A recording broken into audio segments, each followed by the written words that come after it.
Coming up on today's show, Julia looks back at the new mental health education program which took place on campus. Tyler talks with Mr. Guglielmello about Friday's school-wide assembly. And Brooke highlights a fundraiser on campus which aims to do so much more than just make money. Stay tuned, you're watching Roar TV.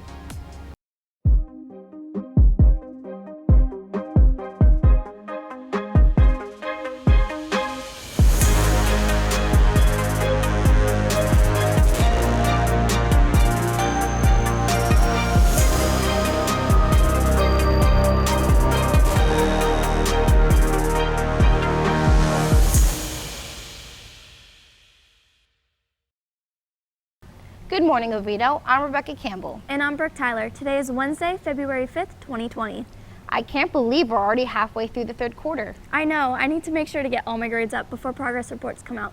Yeah, me too. But for now, let's get the show started. Please stand for the pledge. I pledge allegiance to the flag of the United States of America and to the republic for which it stands, one nation, under God, indivisible, with liberty and justice for all.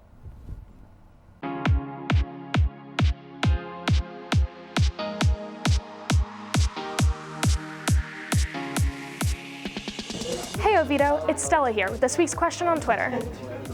On Friday, Seminole County Public Schools will name the countywide Teacher of the Year, and Oviedo High's own Mr. Furiosi is one of the 3 finalists.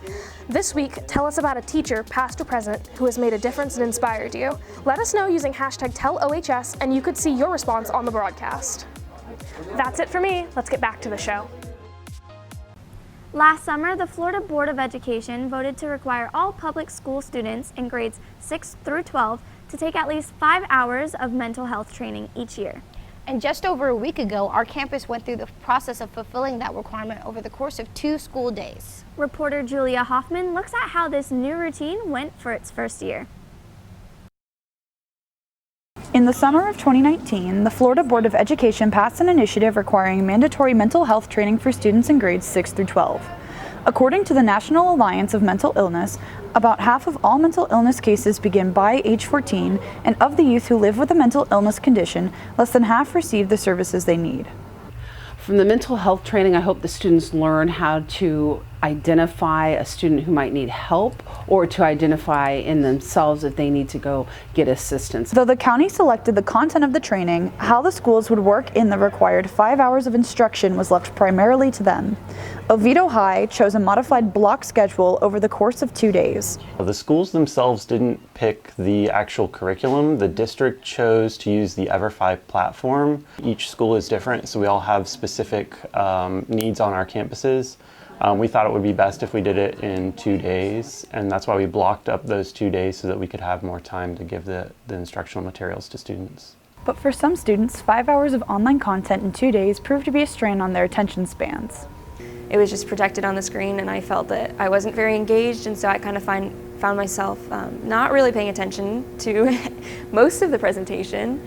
I think that one thing that impacted me when we did the mock DUI last year was that it was students that we knew and we loved, and we grew up in the same town with them, and to see them be killed in a car accident of driving under the influence, it was emotional for a lot of students, and it actually made us think wow, these are real people. This really happens. I need to be more aware of what's going on. I think in the future, I definitely think it needs to be a little bit more personal. I think ideally it would, if we had a one-on-one environment, each student do their own. We don't have that at Oviedo yet, but really that's ideal. Having real people giving you the information, real people in front of you, people who you can see and talk to after if you choose to. But as this training is an annual requirement, the hope is that over time the awareness it brings will pay dividends for Florida's youth. As the students graduate and grow and come back and live in our community, they're going to be much more educated about mental illness and be more aware.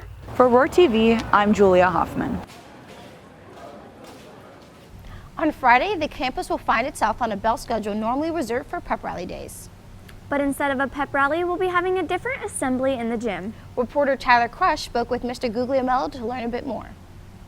Hey Oviedo, I'm Tyler Crush, here with Mr. Guglielmello, talking about the XGames Assembly happening later this week. Now, Mr. G, what is this assembly about? The XGames Assembly is going to be a high-action live event. They're going to bring in half pipes behind us with some BMX bike tricks going on. and it's an anti-bullying campaign. So they're really trying to get everyone on campus to treat each other kindly and bring us all together. And why are we doing this for the first time this year? This year is one of the first years it's been offered, so Dr. Daniels was really excited to have Oviedo High School be one of the first schools to pilot it. Awesome, thank you very much. Now let's get back to the studio. Many spring sports teams are in the midst of tryouts for the upcoming season.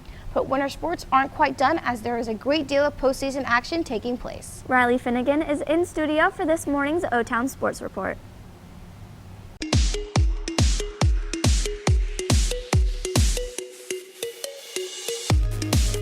Hey Oviedo, it's Riley with your O-Town Sports Update. Last night, boys varsity basketball hosted the first round of the SAC basketball tournament. Oviedo defeated Lake Howell 58-48. Also last night, girls varsity soccer hosted the district semifinals with Timber Creek playing Lake Nona and Oviedo playing Winter Park. Oviedo sailed past the Wildcats 6-2. Last week, boys varsity basketball had their senior night, which also happened to be against the Wildcats of Winter Park. Reporter Dominic Richigliano and photographer Holly Archer were there for the highlights. Last Monday on their senior night, your Oviedo Lions took on the Winter Park Wildcats. Tip-off was won by Oviedo, who was first on the board after an assist from Keamo Galloway and a three from Dominic Flores. Winter Park countered with a layup, and Keon Sargent drew a foul to score another easy point for the Lions. After a steal from Oviedo, Winter Park scored another layup. After getting the rebound, Winter Park managed to get 2 more points, ending the half at 23-14 with the Lions in the lead. Oviedo started the second half strong with Dominic Flores shooting a 3. Winter Park counters with their own 3. Nick Demiola draws a foul to get the Lions another easy point. Winter Park sunk another 3-pointer, but after an assist from Keon Sargent, Jacob Rose was able to do the same. Spencer Rose managed to dribble past the entire Winter Park defense for 2 more points for the Lions. Keamo Galloway ends the game with a quick layup, making the score 46-37 Lions. On Thursday, boys varsity basketball will play Lake Brantley in the second round of the SAC basketball tournament at 7, and girls soccer will face off against Timber Creek for the district title at home at 7. And finally, another 7 for you, 7 student athletes participated in National Signing Day this morning. Amongst them, WarTV's own Brooke Brennan signed to swim at Florida Southern College. Congratulations to all the signees. We'll have more coverage later this week. That's it for today. Back to Rebecca and Brooke. Finally, today, for the last year and a half, the Roaring Lion Empire has been selling balloons for students to buy each other on special occasions. Now, usually when a group on campus is selling something, they're aiming to raise money, perhaps for a field trip or new equipment. But this is one sales team whose reward comes not from the profit, but from the experience and knowledge they gain. Reporter Brooke Brennan has more. When it comes to birthdays, holidays, and celebrations, big or small, the Roaring Lion Empire might have what you need. The Roaring Lion Empire is our business enterprise on campus for the kids that don't get a chance to really work on employability skills. So we decided that if we have our own store, we can help them with counting money, filling orders, delivering. They all are doing such a great job navigating the campus, doing deliveries on their own independently, knowing when to say happy birthday and when to say congratulations. So it's just our way of helping our students get the skills that they need to find jobs. Well, I learned how to arrange the balloons. Like I make sure they're in the right order, and I learned how to have the person write down the order, and I tell that person to write the teacher's room number when he's ordering a balloon, in what period, so that way I'll know where he is. They get to learn valuable social skills, customer service that they'll take on for jobs later on in life. They learn inventory skills, cash handling skills. We use the lessons in the classroom as well with our math courses. So it's a great way to kind of combine their whole day and encompass what they're learning throughout the day to bring out further their independence that they need post-high school. But the importance of the Roaring Lion Empire goes beyond learning skills used in the workforce. The students are given a chance to interact and connect with their peers and Oviedo's staff members. Oh, that's, I think, by far the greatest takeaway. Like, obviously, we enjoy the business skills that the students are getting, but the opportunity to interact with their peers and just get to know the students on campus. Getting to deliver balloons is such a happy occasion most of the time for kids. So just getting to see students interact with their peers. So I think it's just a very good way to spread school spirit and unity with connecting all friends and across the school. They see those smiling faces when they deliver the balloons, and the student afterwards will say, I really love doing that, and they get really happy seeing everyone who gets happy from them delivering a balloon, and they actually see their work meaning something in their life. I really like to work in the balloon store to put a smile on a teacher's face or a student's face, and I love working with the excellent people at OHS because they're awesome and I love them so much. This is one school enterprise where it's not about the fiscal gains, but rather the learning gains. For Roar TV, I'm Brooke Brennan reporting. And this next week is a great time to order your balloon from the Roaring Lion Empire as Valentine's Day is fast approaching.